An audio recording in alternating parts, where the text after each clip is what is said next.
Bueno, pues buenos días. A ver, un año más, un marzo más dentro del programa Hábito 21 días de teatro, dirigido por el gran Gary León, nuestro payaso favorito, y patrocinado por la Delegación de Cultura del Ayuntamiento de Chiclana.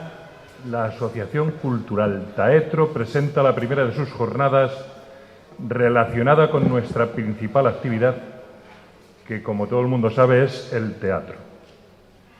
Por cierto, aprovecho para recordar que esta noche ofrecemos la primera de las sesiones de las obras premiadas en el 25 certamen Rafael Guerrero: Luna de Propóleo, La Visita, La Silla del Jefe, Un muerto de segunda mano y una obrita de una autora joven que ha sido la ganadora del tercer certamen juvenil Javier García Teba. Os esperamos a las 8:00, ser lo más o'clock posible, por favor. Y la taquilla se abrirá 2 horas antes y se cerrará 5 minutos antes de la representación. Y ahora a lo que íbamos: música y teatro, historia abreviada de la música incidental. Así nos sugirió Juan Manuel Viana que tituláramos la conferencia cuando le propusimos la idea. Veréis, Juan Manuel Viana, que es este señor que hay aquí, y que ha aceptado viajar desde Madrid para darnos esta charla, aunque estudió arquitectura en la Universidad Politécnica de Madrid, la verdad es que su verdadera vocación ha sido y sigue siendo la música. Ha dedicado buena parte de su vida a la música clásica y todo lo relacionado con ella. Y de esa vocación ha hecho su profesión. Además de lo que le conozco, puedo asegurar que compartimos una mutua afición por la cultura en general. El hombre que va a hablar hoy aquí, de música y teatro, puede que a alguien le suene si en alguna ocasión ha escuchado Radio Nacional de España, Radio Clásica. Si no es así, diré que Juan Manuel Viana ha publicado numerosos artículos de temática musical en periódicos, enciclopedias, colecciones y sellos discográficos y un largo etcétera. Por no extenderme demasiado, resumiré un poco su trayectoria profesional. Durante 6 años fue jefe de prensa y promoción del sello discográfico Sony Classical, fue colaborador de ABC Cultural desde 2000 a 2017, desde el año 2000 viene siendo colaborador habitual de Radio Nacional de España, Radio Clásica, donde ha dirigido y presentado programas como Los Raros, Temas de Música o La Isla de Viana, dentro del programa Sinfonía de la Mañana, que fue Premio Ondas de Radio en 2016.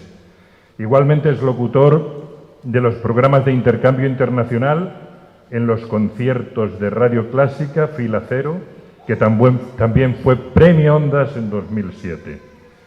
Desde 2017 transmite en directo las temporadas de conciertos de la Orquesta y Coro Nacionales de España.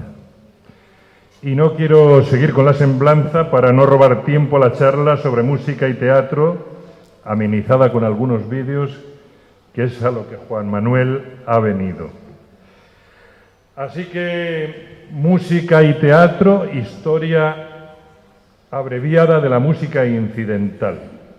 Antes que nada, para establecer el contexto de la conferencia, ¿podrías explicarnos, Juan, un poco eso de la música incidental? ¿Qué significa exactamente? ¿O lo explica el primer vídeo mejor? Las dos cosas. Bueno, pues adelante.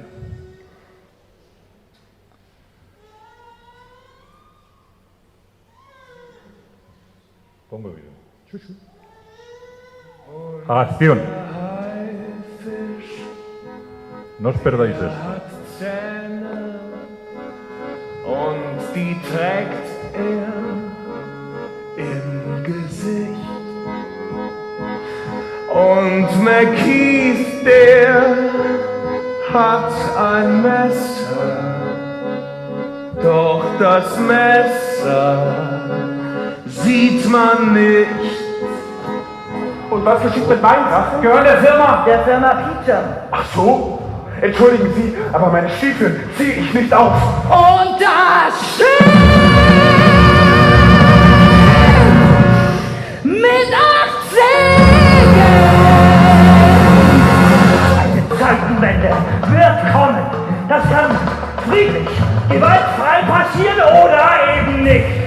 Zeit ist vorbei. Soldaten wohnen auf den Kanonen, von Kap bis Kausbeer. Du laberst zu viel. Du hast vorige Woche wieder durchblicken lassen, dass die Inbrandsteckung des Asylantenheims in Leipzig auf deine Kappe liegen. Wer hat es in Brand gesteckt? Du, mein Bruder!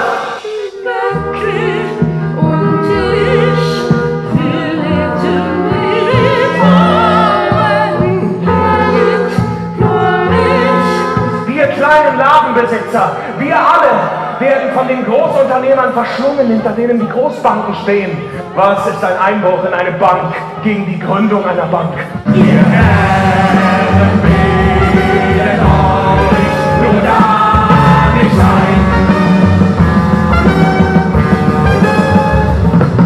Der Mensch lebt nur von Missetat allein.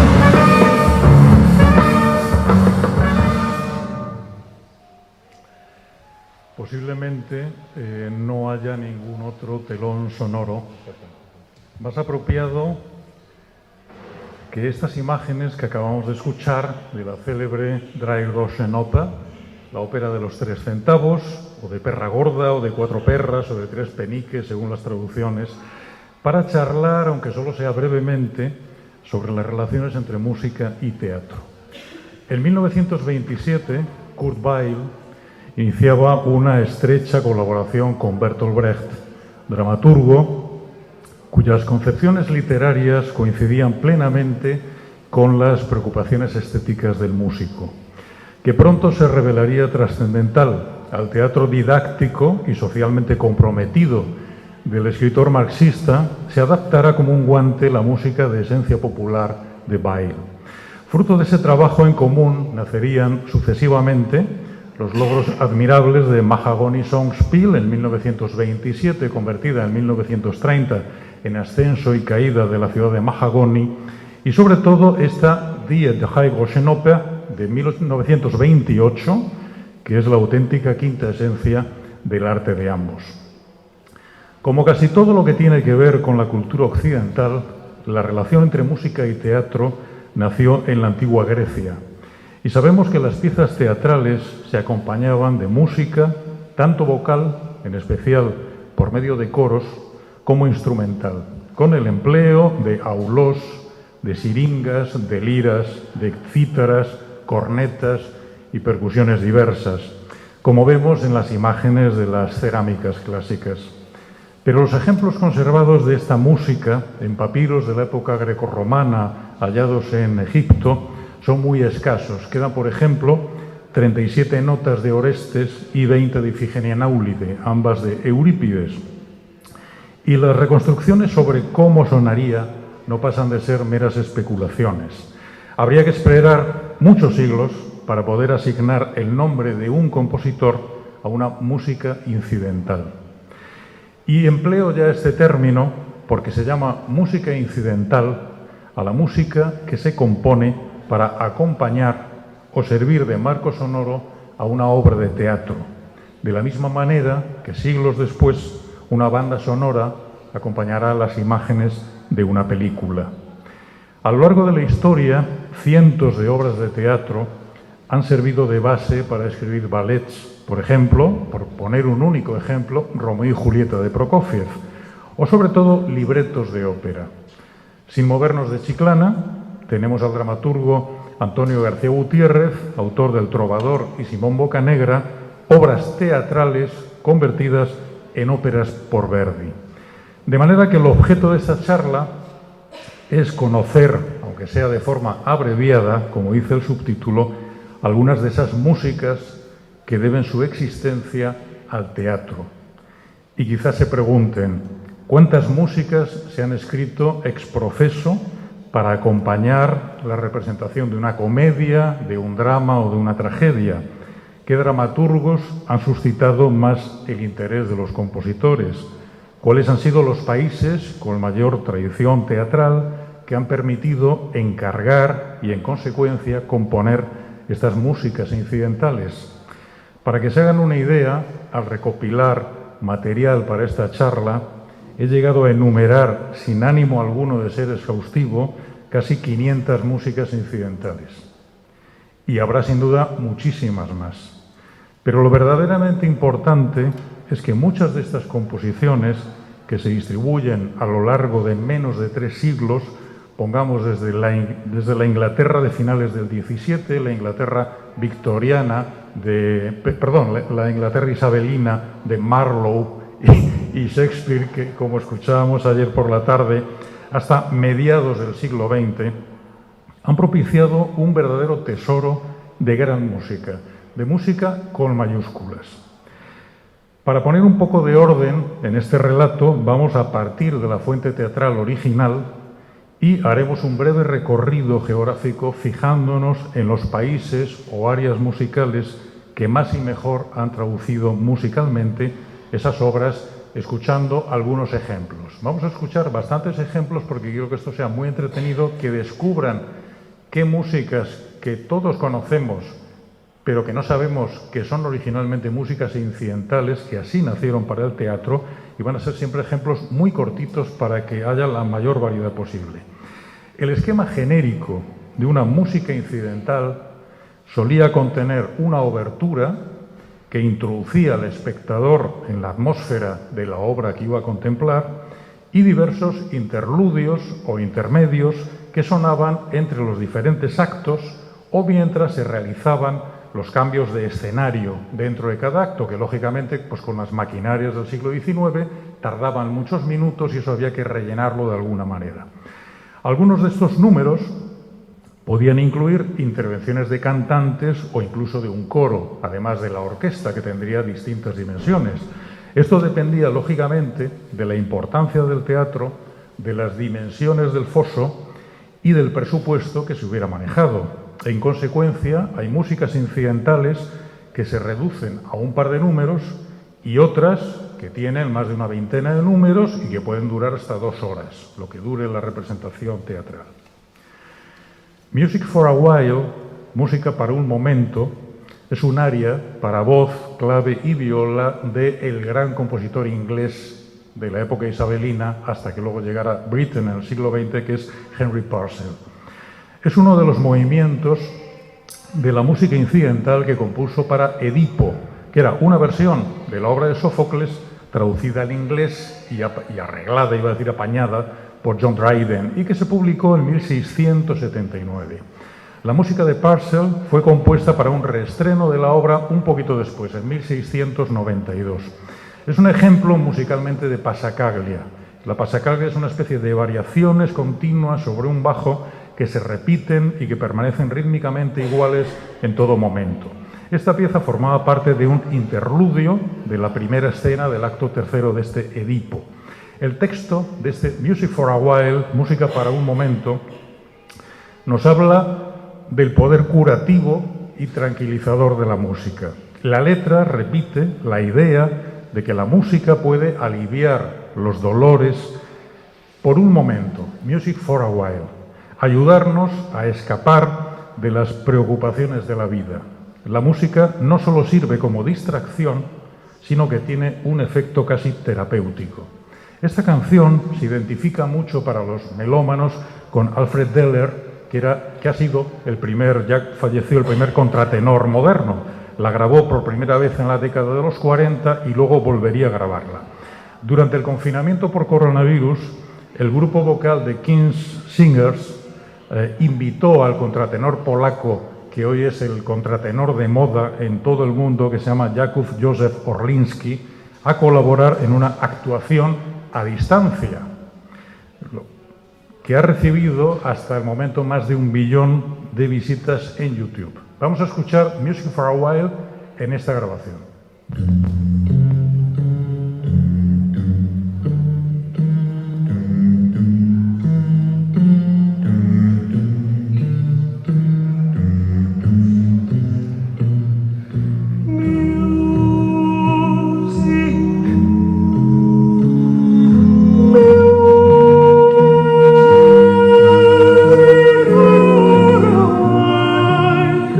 Surely, oh, fancy,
While de Henry Purcell, 1692.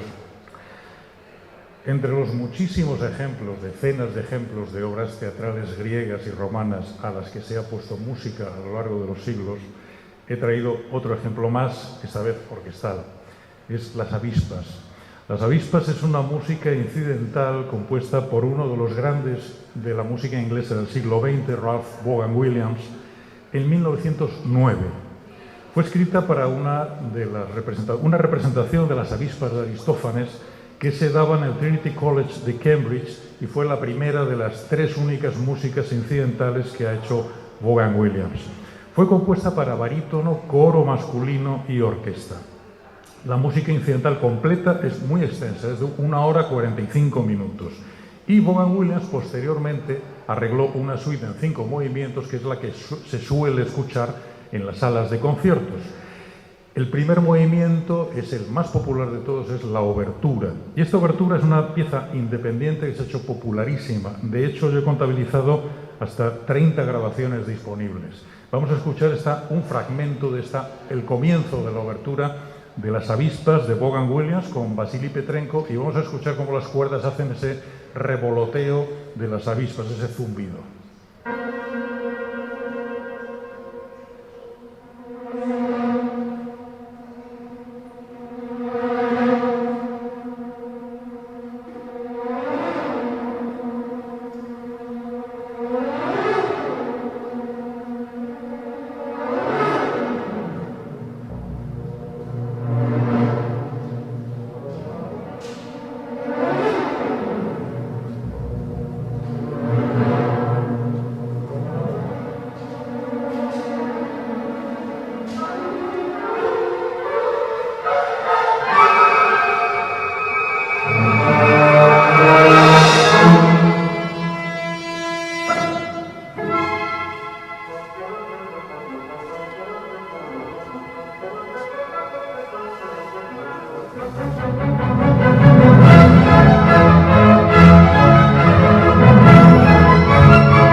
Más alegre, muy british, ya le recordará un poco la música de Elgar, de la misma época, de las marchas de pompa y circunstancia o las variaciones Enigma.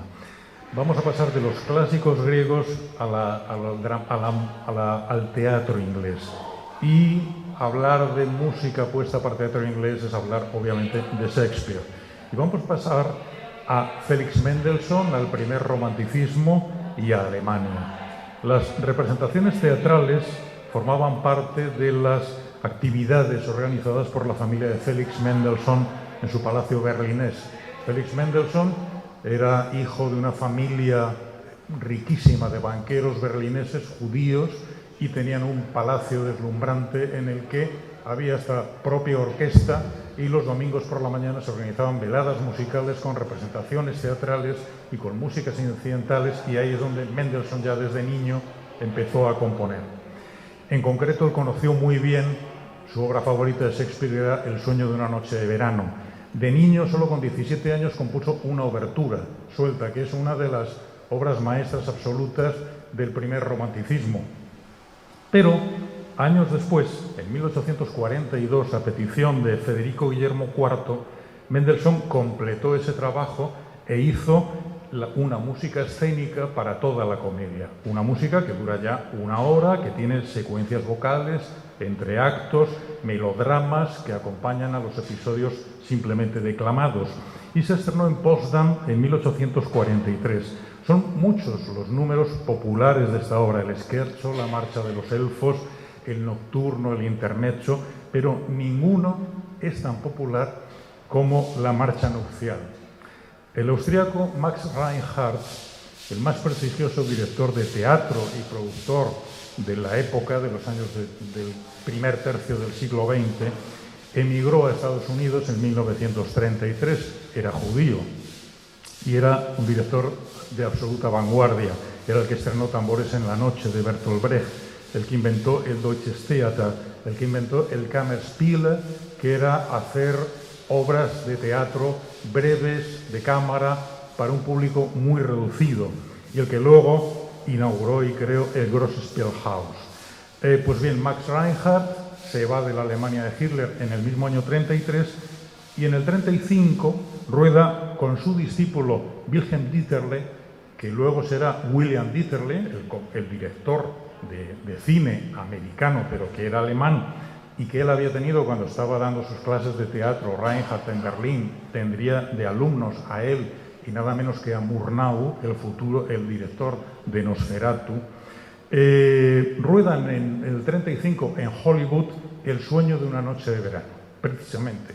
Una verdadera superproducción para la época, una película carísima con un elenco enorme, cuya banda sonora utiliza la música de Mendelssohn, pero reorquestada, elaborada por otro de los grandes, otro compositor judío, austríaco, que se va a ir con él a Hollywood, que es Erich Wolfgang Korngold, el que inventa realmente la banda sonora del sonido Hollywood de los años 30 y 40. Las secuencias de ballet las llevó a cabo, incluso vamos a ver unos segundos, fueron obras de Bronislava Nijinská, que era la hermana de Nijinsky, el famoso bailarín ruso que había estrenado los ballets de Stravinsky en París en los años 10. Vamos a ver el tráiler original de esta película, que utiliza esa famosísima marcha nupcial como fondo.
Esto era El sueño de una noche de verano con su famosa marcha nupcial que ha llegado hasta hoy, pero que nació para el teatro, precisamente en Potsdam, a principios del siglo XIX. El italiano Víctor de Sábata está considerado como uno de los más grandes directores de orquesta de su tiempo. Quizá hayan oído su legendaria grabación de Tosca, realizada en la Scala de Milán en 1953, con María Callas como protagonista, que sigue siendo la versión de referencia de esta ópera.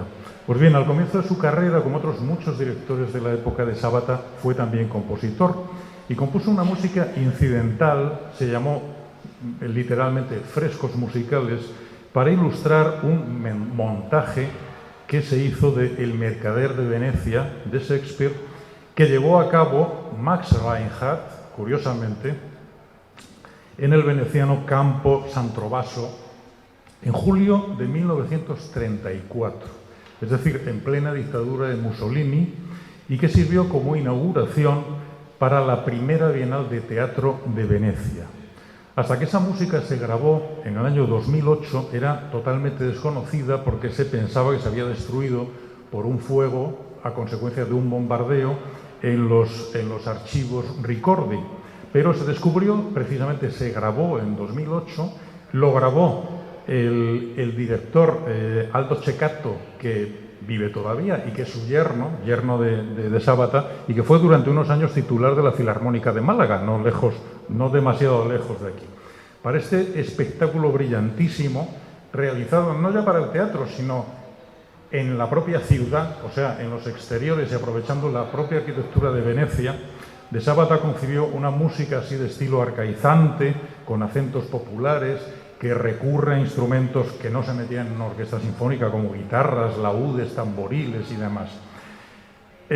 Vamos a ver, y luego les cuento la anécdota, un documental de la época, del año 34, o sea, una especie de nodo fascista, digamos, en el que se hace publicidad de ese montaje. Hay que estar atentos a la voz en italiano porque, lógicamente, la imagen y el sonido es muy bueno. Vamos a escucharlo. Barrio Magico di Venezia, il primo festival internazionale d'arte drammatica, organizzato dalla 19ª Biennale, svolgerà dal 7 al 28 luglio alcune spettacolose rappresentazioni all'aperto di due capolavori classici, realizzati per la prima volta nella loro cornice storica: La bottega del caffè di Carlo Goldoni e Il mercante di Venezia di Guglielmo Shakespeare. Ecco, nella quiete secolare del campo di San Trovaso, i preparativi per la messa in scena del mercante di Venezia, che verrà diretta da Max Reinhardt con affretti musicali di Giuseppe Sábato. Ed ecco, nella corte del mercato a San Luca, le prove di Raffaele Viviani. Ese era, dice, Max Reinhardt, era Max Reinhardt. Es muy curioso, es francamente curioso, que una persona perseguida por el nazismo, que era judío, le encarguen, justo un año antes de que se va a Hollywood, en el 34, una obra en plena dictadura mussoliniana, y esa obra es justamente El mercader de Venecia, en la que el malo es un judío, Shylock. Es muy curioso que si escuchan la música completa, lo único que uno se le queda en la memoria, después de escucharla por única vez, es un coro que se repite 3 veces y que dice viva, viva el sabo graso. Entonces resulta que Juan Tellería, el compositor vasco, en el año 34, por esa época, está viajando por Europa. Y yo no sé por qué me da la sensación de que escucha eso, se queda con ese ta ta ta ta ta ta ta ta, y ese mismo año compone el Amanecer en Cegama, que es una marcha sinfónica a la que al año siguiente, en el 35, José Antonio Primo de Rivera, con sus amigos poetas, se meten con esa música, con Cegama al piano, y entre 4, Foxá, etcétera, Riduejo, le ponen letra al Cara al Sol. Es una cosa curiosísima, porque si se escucha ese coro, dices, esto es el Cara al Sol. Increíble, porque es lo único que uno se le queda pegado si escucha esa música incidental. Es muy curioso. Estas son las cosas que tiene la historia de la música y la política.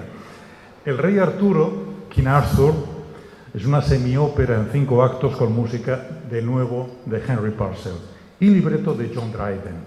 Se estrenó en 1691 en el Queen's Theatre de Londres. Era una semiópera o dramatic opera. Era este género de la época en la que no era una ópera como lo que conocemos ahora, una ópera cantada, sino que era una ópera en la que solamente había a lo mejor un par de números cantados, que solo cantaban los personajes mitológicos, y el resto era declamado. Y de vez en cuando había música y había interludios. Esto era muy habitual en la época. En esta obra hay un aria que es absolutamente espectacular, que se llama Cold Song, canción fría. Se trata de una escena en la que el genio del frío ha sido despertado por Cupido y con palabras entrecortadas el genio le muestra su enfado y su deseo de que le deje morir de frío en paz. Y dice: ¿qué poder tienes tú que contra mi voluntad me has hecho levantar de las profundidades de la nieve eterna? ¿No ves que, rígido y demasiado viejo, incapaz de soportar el rigor del frío, apenas puedo moverme y respirar? Déjame morir de frío.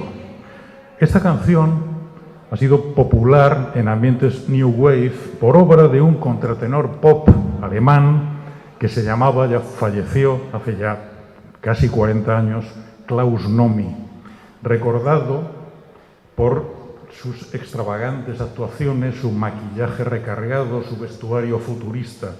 Curiosamente, el primer movimiento del invierno de las 4 estaciones de Vivaldi, es en el que parece que los violines tiritan de frío, eso ya está anticipado 30 años antes en esta canción.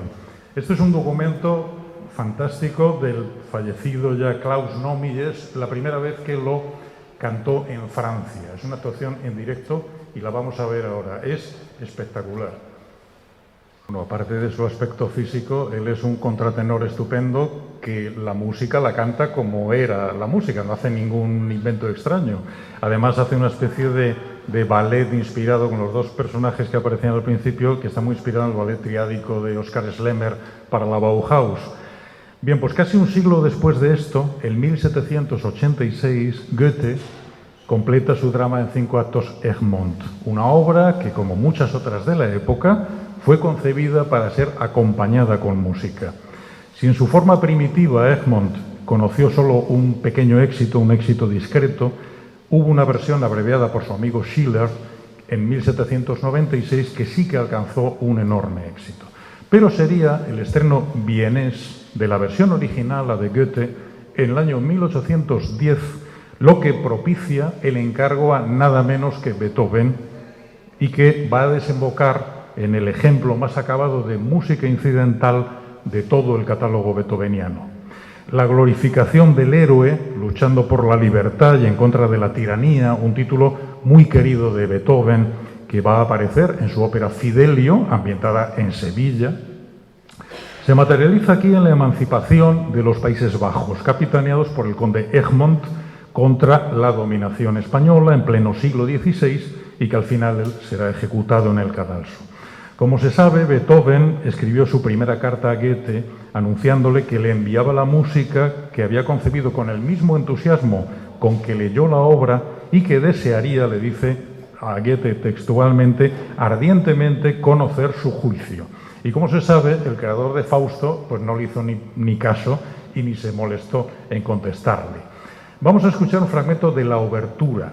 La música de Egmont dura más de 1 hora y tiene narrador y tiene muchos números. Es una obertura típicamente beethoveniana, con mucha energía y que es un perfecto resumen de la tensión y de la potencia de ese drama.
iluminación nos permitía ver esta maravillosa iglesia de San Nicolás de Leipzig y a la orquesta de la Gewandhaus de Leipzig, que fue la que fundó Mendelssohn, con su titular entonces Kurt Masur, poquito antes de fallecer. Además de Egmont, Beethoven compuso música para casi una decena de obras teatrales, de las que en salas de conciertos se siguen tocando las oberturas. Por ejemplo, la de Coriolano, La consagración del hogar o El rey Esteban. Una de esas obras es Las ruinas de Atenas, de August von Kotzebue, un dramaturgo de la época que no ha pasado a la historia, para cuyo estreno en 1812 en la ciudad de Pest, es decir, en la antigua medio Budapest, la parte antigua de Budapest, Beethoven escribió 9 números que incluyen obertura, coros y arias, y su página más célebre, una página archipopular, que también es de origen teatral y que la vamos a escuchar en una reducción para piano.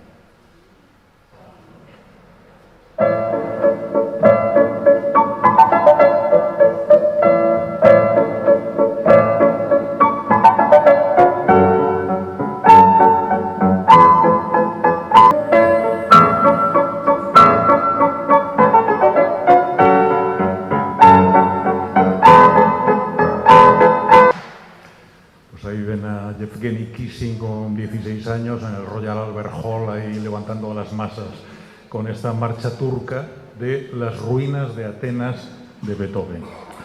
Franz Schubert fracasó en sus intentos de triunfar como compositor de ópera y también como creador de música escénica.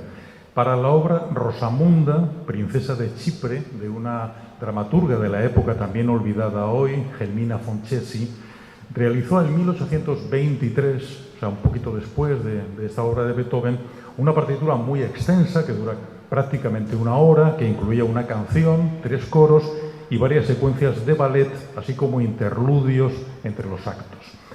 El argumento era muy de la época, era una princesa maldita que ha sido criada por marineros, alguien que la persigue y que viaja con unas cartas envenenadas que se muere quien las lee, y un príncipe. Hay un naufragio, hay fantasmas, hay cazadores, hay pastores y hay hadas.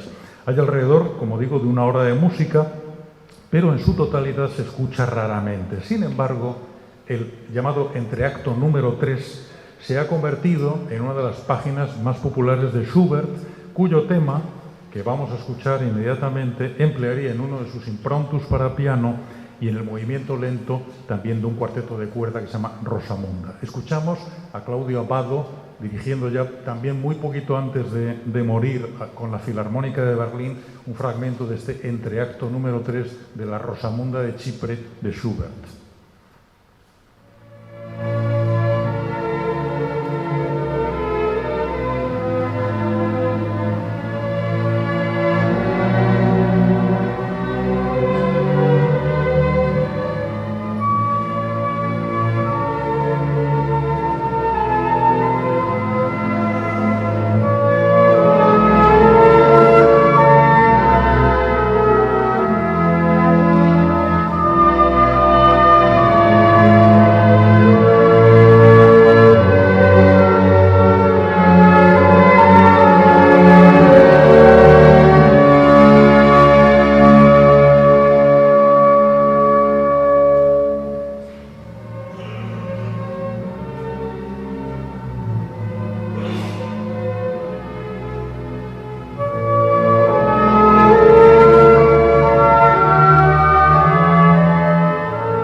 vamos a dejar Alemania y nos vamos a ir a otra de las zonas geográficas europeas que han tenido una gran sensibilidad hacia el teatro y para poner música a ese teatro. Son los países nórdicos. He traído 3 ejemplos de los 3 grandes compositores escandinavos. Empezamos con el más conocido de todos, con el más popular, con el noruego Edvard Grieg. Compuso solo 2 músicas escénicas, en 1872 para el Sigurd el Cruzado de su paisano Thorstein Björnsson y la que en 1876 acompañó al estreno en Christiania, la antigua Oslo, de Peer Gynt, el célebre drama del patriarca del teatro noruego, Henrik Ibsen, y que se convertiría en la obra que daría fama universal al compositor. Grieg compuso una partitura muy extensa, alrededor de hora y media, con un total de 23 números para solistas vocales, coro y orquesta, de la que extrajo 2 suites sinfónicas. Entre paréntesis, la forma de que todas estas músicas incidentales hayan llegado a las salas de conciertos es que los propios compositores, para que pudieran difundirse con más facilidad, extraían los números más destacados y hacían pequeñas suites, de manera que y a veces las reorquestaban para gran orquesta sinfónica, porque en origen a lo mejor podía haber compuesto una partitura para 30 músicos que eran los que cabían en el foso, pero luego ya para que se oyera en un gran auditorio la reorquestaban. Y es así como han llegado hasta la actualidad muchas de estas músicas. De manera que estas 2 suites, que son 4 movimientos cada uno, han llegado a ser popularísimas en las salas de conciertos. Por ejemplo, uno de sus movimientos, en la caverna del Rey de la Montaña, pues fue utilizado en el año 31 por Fritz Lang en la mítica película M, el vampiro de Düsseldorf, con Peter Lorre haciendo de asesino de niños. Y La Mañana, que es el fragmento del que vamos a escuchar un trozo, se ha empleado incluso en anuncios publicitarios. Vamos a escuchar La Mañana de Peer Gynt, que todos conocen.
Parece que la última vez lo he visto en un anuncio de mantequillas o algo así.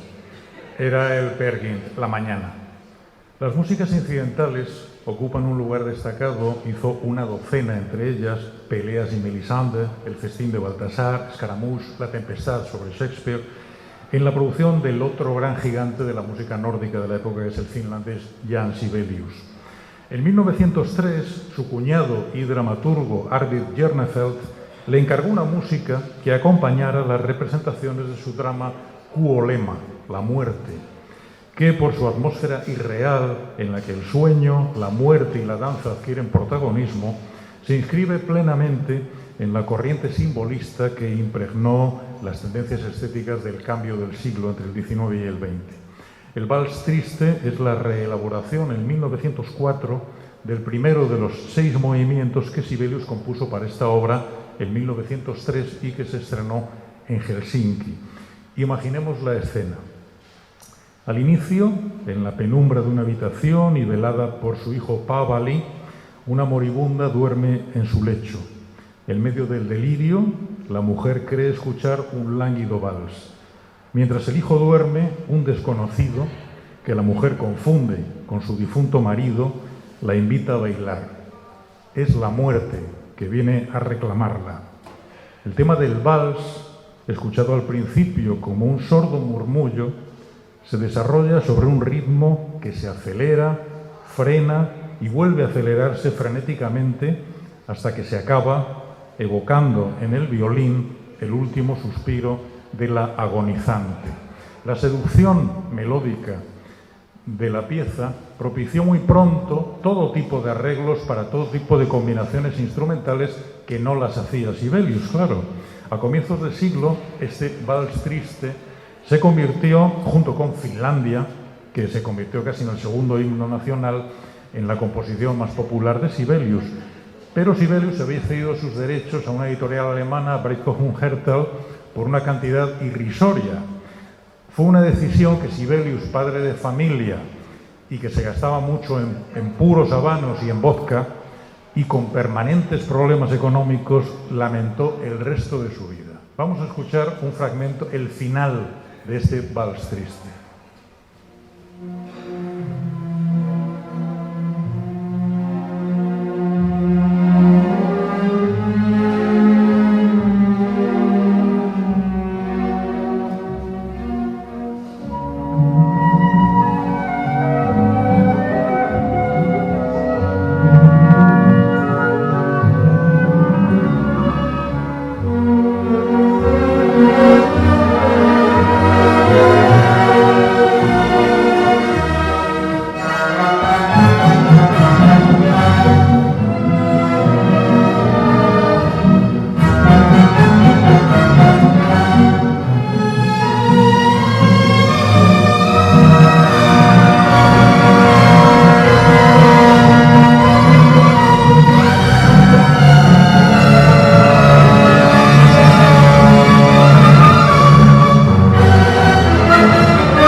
Así acababa el vals triste de Sibelius, que hemos escuchado a uno de los grandes de la dirección orquestal actual, que es el estonio Paavo Järvi, al frente de una orquesta juvenil finlandesa. Recuerdo que Finlandia, gracias a la política del gobierno desde hace más de medio siglo, tiene las mejores orquestas juveniles de Europa, los mejores conservatorios, y ya han visto cómo toca estos jovencitos de la orquesta.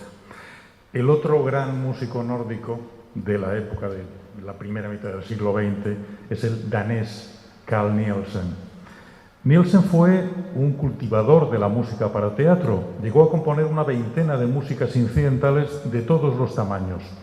Su obra maestra en este terreno es la que compuso para unas representaciones de una obra llamada Aladino, un cuento de hadas dramático escrito por Adam Oehlenschläger, que se representó en Copenhague en 1919. En aquella ocasión, el director de la orquesta, Johannes Poulsen, utilizó el foso para aumentar el escenario, dejando muy poquito espacio para los músicos. Cuando Poulsen recortó parte de la música durante los ensayos finales y cambió la secuencia de las danzas, Nielsen se cogió un enfado gordo y exigió que su nombre fuera eliminado de los carteles y del programa de la obra. La partitura completa, que dura más de 80 minutos, es la obra más larga de Nielsen, con excepción de sus dos óperas. Y muestra su gran inventiva rítmica, como vamos a observar en las diferentes danzas exóticas que pueblan la obra, de la que vamos a escuchar el fragmento de la última, que se llama Danza Negra.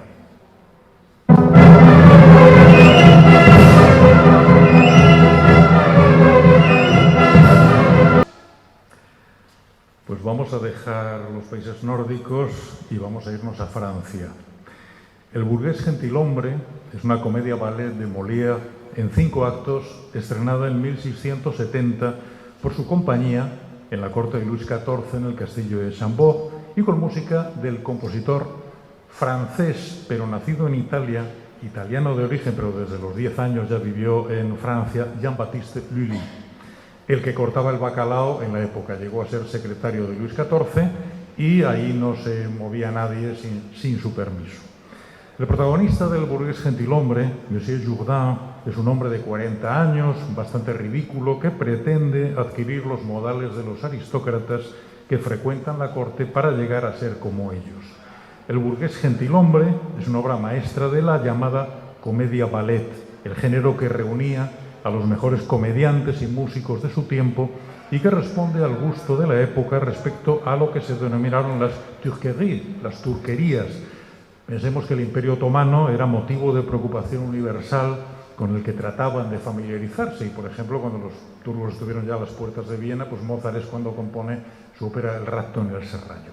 Vamos a escuchar precisamente un fragmento, que es una marcha que dura 56 segundos, que se llama Marcha para la ceremonia de los turcos.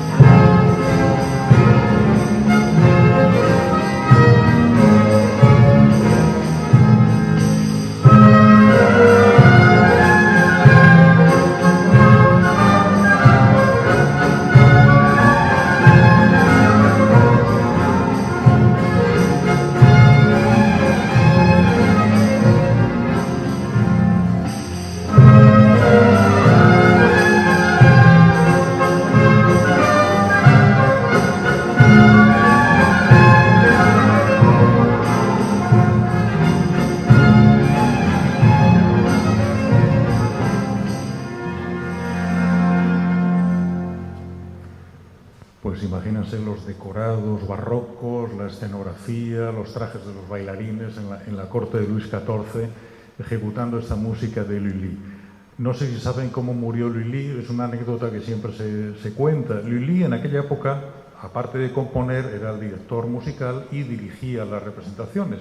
En aquella época, lógicamente, no se había inventado la batuta de los directores y se marcaba el ritmo y el compás con un bastón, que podía ser de madera o metálico. El que usaba Lully era metálico, y entonces en uno de esos golpes enérgicos para marcar el ritmo de la danza, pinchó, y en vez de pinchar el suelo, se pinchó el pie. Entonces la herida, entre la poca higiene de la época y la infección, se le gangrenó. Le dieron un tiempo después la posibilidad de amputarle la pierna, pero que él que quería seguir siendo bailarín en sus ratos libres, dijo que no y se murió gangrenado con 54 años. Pasamos de repertorio, pero con fondo literario francés. Dmitri Shostakovich compuso una decena de partituras para el teatro. Entre ellas, tanto teatro de vanguardia de la época del comienzo de la época soviética, por ejemplo, La Chinche de Mayakovsky, como teatro clásico, las músicas incidentales que hizo para representaciones en Rusia del Rey Lear o de Hamlet, por ejemplo, que le proporcionaron una fuente de ingresos interesante, como las bandas sonoras de películas, y que le servían de trampolín para poder hacer proyectos más ambiciosos. En el año 1934 compuso la música incidental, es decir, a la misma época que estábamos viendo lo de Venecia y lo de Hollywood, compuso en Moscú la música incidental para una adaptación teatral de La comedia humana, que era una obra teatral hecha, un ajuste teatral hecho por Pavel Suyotkin sobre las novelas de Balzac. Se conservan de esa música muy larga 23 números y algunos pasaron a integrarse en la tercera de las 4 suites de ballet que Lev Atovmian, que fue amanuense de Shostakovich durante muchos años, elaboró a partir de varios fragmentos de bandas sonoras cinematográficas y de piezas ligeras que constituían un material ideal para transmitirlo por emisoras radiofónicas. De esta pieza, de esta comedia humana inspirada en Balzac del año 34, vamos a escuchar su vals.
Sostakovich era muy camaleónico y tenía gran habilidad en hacer una música a la antigua, que reflejara la ambientación histórica de esa historia, que en este caso sería el París de los 1830-40 de la época de Balzac, igual que hacía, por ejemplo, les puede recordar este vals a la música que hace Nino Rota para El Gato Pardo, por ejemplo, para las escenas de baile. Es muy similar lo que haría Rota. Antes de dar el salto al escenario teatral, La Arlesiana nació como una de las cartas de Mimo Lino, el famoso libro de relatos de temática rural escrito por Alphonse Daudet en homenaje a su Provenza natal. El éxito de algunos de estos cuentos, que se publicaron conjuntamente por primera vez en libro en 1869, fue muy grande. Y Daudet decidió desarrollar uno de estos cuentos, La Arlesiana, en forma de obra de teatro. Y se encargó a Georges Bizet la composición de una música escénica que acompañara el desarrollo de la acción. Daudet, que era muy melómano, se mostró encantado con la elección del joven músico que poco después compondría Carmen. Pero el estreno de esta obra en París en 1872 fue un rotundo fracaso. Está compuesta por un conjunto de 26 músicos. La partitura se divide en 27 números, algunos corales, de los que Bizet, igual que escuchábamos otros ejemplos con Grieg, seleccionó y reorquestó 4 de ellos. Esta suite orquestal se conoce como suite número 1 y se estrenó con muchísimo éxito. Una vez muerto Bizet se muere con 35 años, en 1879 su amigo Ernest Guiraud elaboró la suite número 2, en la que en otros 4 fragmentos elegidos de la partitura suena al final el fragmento más célebre de todos estos 8 números que conocemos, el que no conozca la música completa, que es esa frenética farandol, que es un torbellino sonoro que acompaña a los bailes de los campesinos en la fiesta de su patrón.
teníamos a Nathalie Stuttmann, que era una antigua contralto, que empezó como cantante, hasta que hace unos años ha pasado ya a la dirección de orquesta, en esta farandole de la Arlesiana de Bizet.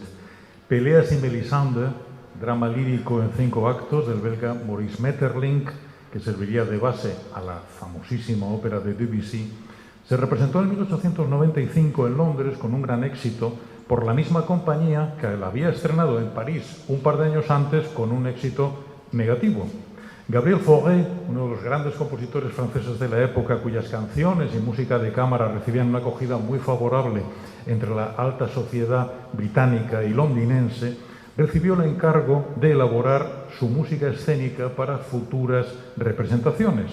El estreno en el Teatro Príncipe de Gales de Londres en 1898 fue un gran éxito. La suite de concierto de Peleas y Melisande, sin duda la obra maestra orquestal de Fauré, incluye 4 movimientos instrumentales más una página vocal.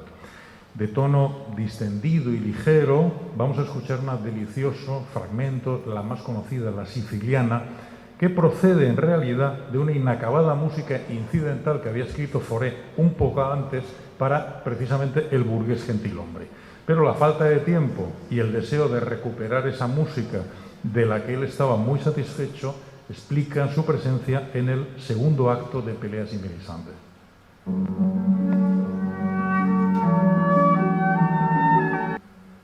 Seguro que conocían también esta música, pues también es una música creada para el teatro. Kurt Weill, del que escuchábamos al principio el fragmento de su ópera de 3/4, constituye una de las figuras paradigmáticas de esa música militante y popular inspirada en el cabaret berlinés de la República de Weimar, al que otorgó una dignidad estética insospechada hasta entonces. El inconfundible estilo de sus canciones aúna ingredientes cuyo secreto para combinar en sus justas proporciones Weill poseyó como nadie: ternura y crítica social, melancolía y humor, aderezados con elementos jazzísticos y danzables y una memorable inspiración melódica de aparente simplicidad que otorgan a su obra un sabor y una frescura inmediatamente reconocibles. En 1933, Kurt Weill, judío también, huyó de la Alemania nazi, instalándose en París. Un año después, compuso la música para Marie Galante, una adaptación escénica de la novela homónima de Jacques Deval, publicada en 1931.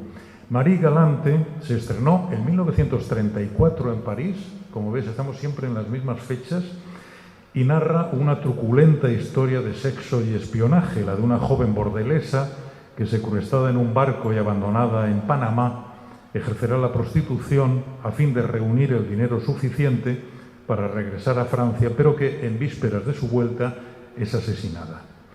Una de las piezas instrumentales más famosas de la obra es Yukali, un tango habanera al que más tarde incorpora un texto de Roger Farney.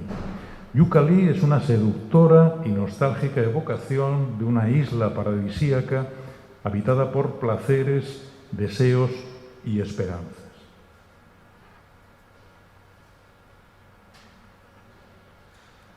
C'est presque au bout du monde, ma barque vagabonde,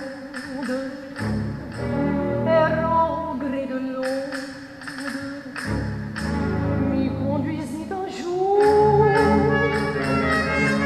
L'île est toute petite, mais la fille qui l'habite, gentiment nous invite à refaire le tour.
Hannigan, que sepan que es una de las cantantes máximas del repertorio contemporáneo y que además de cantar dirige orquestas y a veces, como en esta ocasión, canta y dirige a la vez.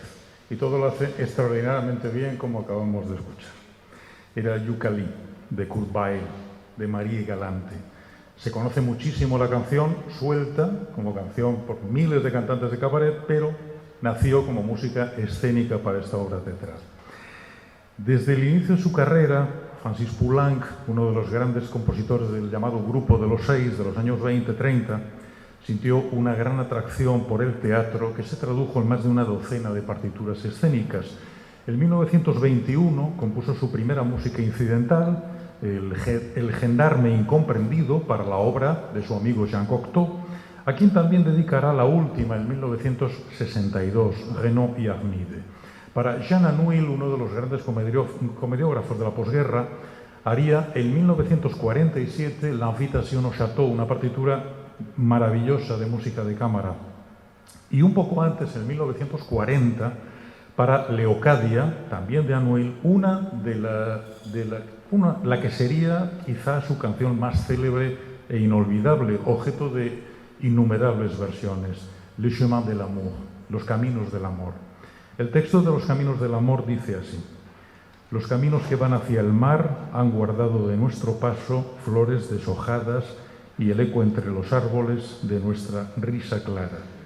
Ay, los días felices, radiante alegría desvanecida, voy sin encontrar rastro en mi corazón. Caminos de mi amor, os busco todavía.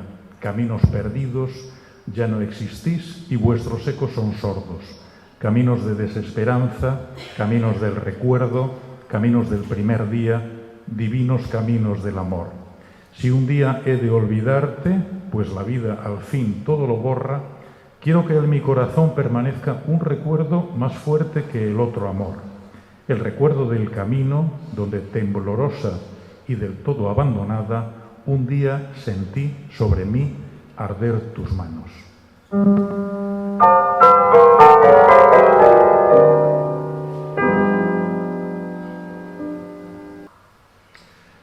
Pues escuchábamos esta maravillosa canción, a la que ahora es la soprano francesa joven más célebre, que es Sabine de Vieille, acompañada por Alexandre Tarot.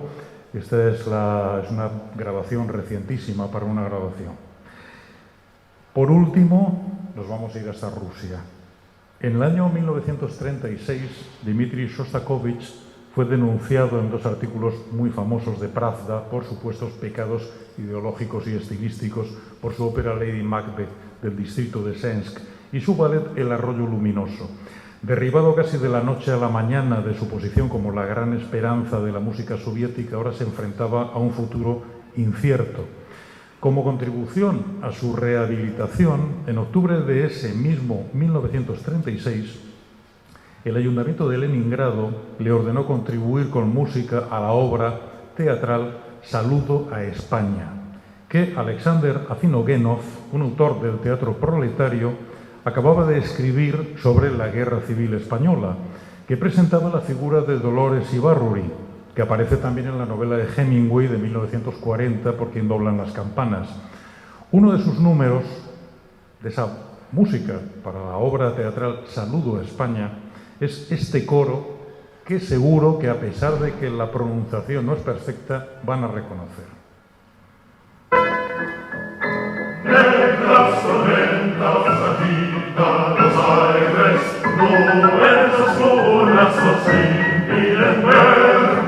Aunque no se espera el dolor y la muerte, contra el enemigo nos llama a leer.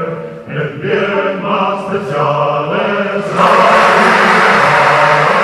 Hay que defenderla con fe y valor. Alza la bandera revolucionaria que del triunfo sin cesar nos lleva en paz. Alza la bandera revolucionaria que del triunfo sin cesar nos lleva en paz. En pie pueblo obrero a la batalla, hay que derrocar a la reacción, a la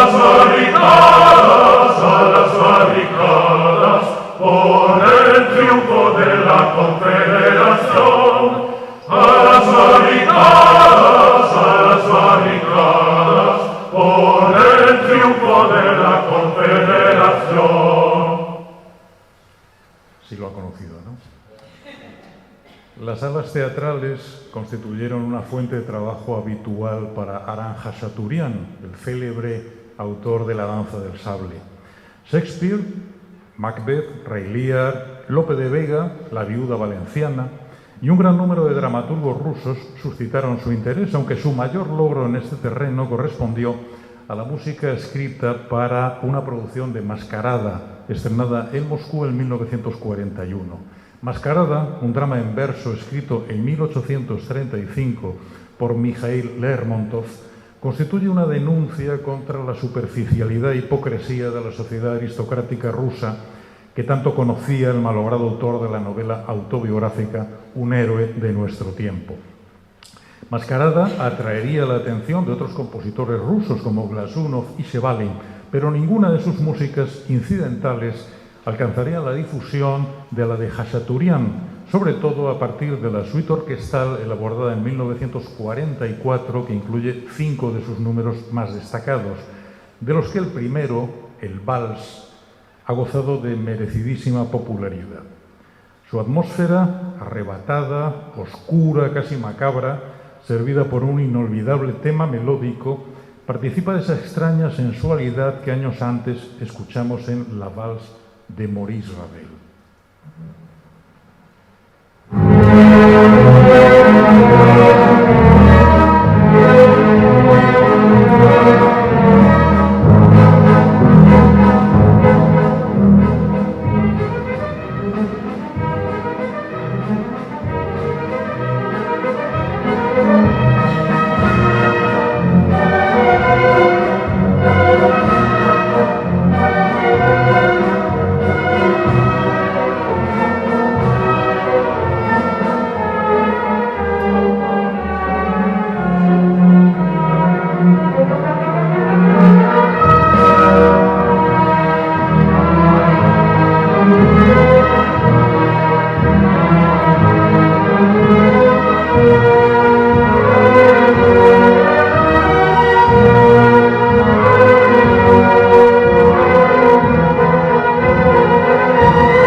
A la que llegamos después de este recorrido forzosamente abreviado de tan solo una veintena de músicas incidentales que acabamos de escuchar.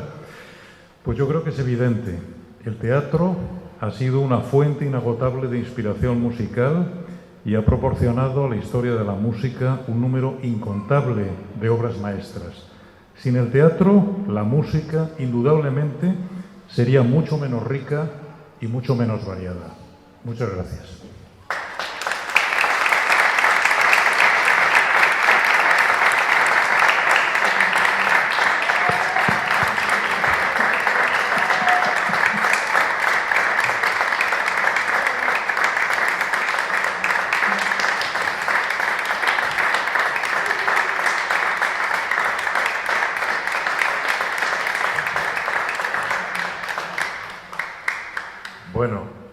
¿Os ha gustado? Pues si queréis hacerle a Juan Manuel alguna preguntita, ¿Alguna duda? alguna duda. Lo que sí es cierto es que hemos aprendido de música hoy mucho. Aurora, mi presidenta, a ver. Sí. Sí, lo que pasa es que comparado con todo lo que hemos visto, es una cosa, en fin. Sí. Primero, música dada a obras de teatro españolas, sobre todo del Siglo de Oro, sobre todo de Calderón de la Barca. Aparte de Lope de Vega, Calderón es el más ejecutado. O sea, La vida sueño es una obra que se representó muchísimo en Europa y se hicieron cosas. Lo que pasa es que no hemos tenido buena suerte en el sentido de que no han sido grandes compositores los que han puesto música a las obras españolas. Pero hay ejemplos, y hay ejemplos que no he podido contar porque, claro, esto dura 1 hora y pico, no podíamos alargarnos más, pero, por ejemplo, el alcalde de Zalamea, de Calderón, pues en el año 1836, un romántico menor alemán, Julius Ritz, hizo música para unas representaciones. El mágico prodigioso de Calderón también lo hizo Reinberger, otro romántico alemán. La vida de sueño la hizo Madetoja, un contemporáneo de Sibelius, en 1930. La señora y la criada de Calderón la hizo en 1970 un fabuloso compositor polaco que se llama Casimir Serowski. En España, Turina, por ejemplo, hizo la música para la adúltera penitente, que es una obra de Agustín Moreto, adaptada por Gregorio Martínez Sierra, entre comillas, porque ya sabemos que era María Lejárraga quien lo hacía. Eso lo hizo en 1917. Y en el 16 hizo para una obra también de Gregorio Martínez Sierra, es decir, no era de Gregorio Martínez Sierra, sino de su mujer, de Navidad. Lo que pasa es que de esas músicas son menores en su catálogo y no se han hecho grabación y es posible que ni siquiera estén editadas. De la viuda valenciana, yo acabo de mencionar que Khachaturian la hizo en 1940 y, por ejemplo, un gran romántico alemán que es Weber, Carl Maria von Weber, hizo la música para Preciosa, que era una traducción al alemán de Alexander Wolf sobre La gitanilla de Cervantes.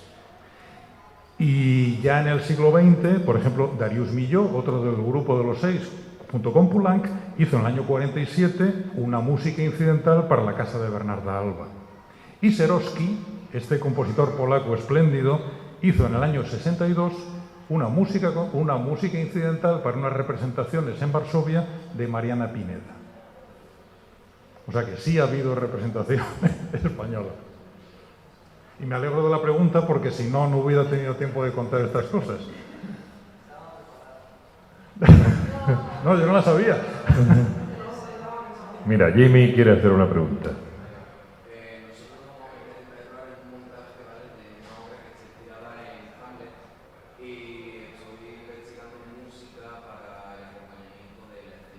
Shostakovich.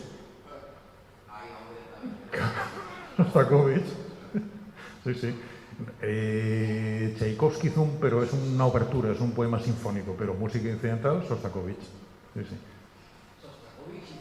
Es que hizo una... ¿Perdón? ¿Para? Eisenstein. No, pregunto, es que no te he entendido bien el nombre que has dicho. Sí. No, estás equivocado. En la época de Shostakovich, que se murió cuando no había llegado la perestroika, Disney en la Unión Soviética, no creo yo que tuviera mucho feeling. No. Es que no te había entendido lo de Disney. O sea, no quería creer que habías dicho Disney.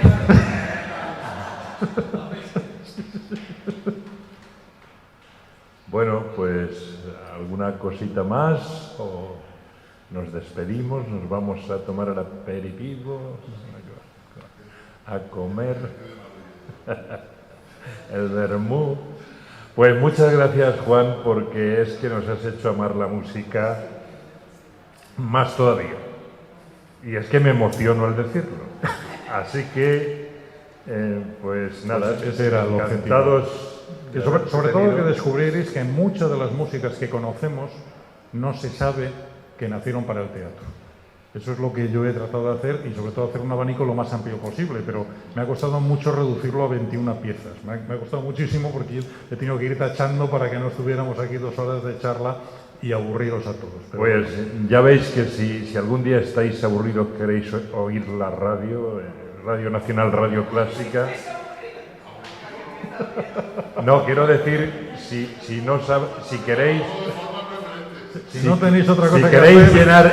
si queréis llenar vuestro tiempo con algo que es muy... Pues escucháis... Los domingos, los domingos a las 11:30, Radio Clásica, a Juan Manuel Viana, que ya sabéis que las historias que cuenta sobre música nos van a dejar indiferentes.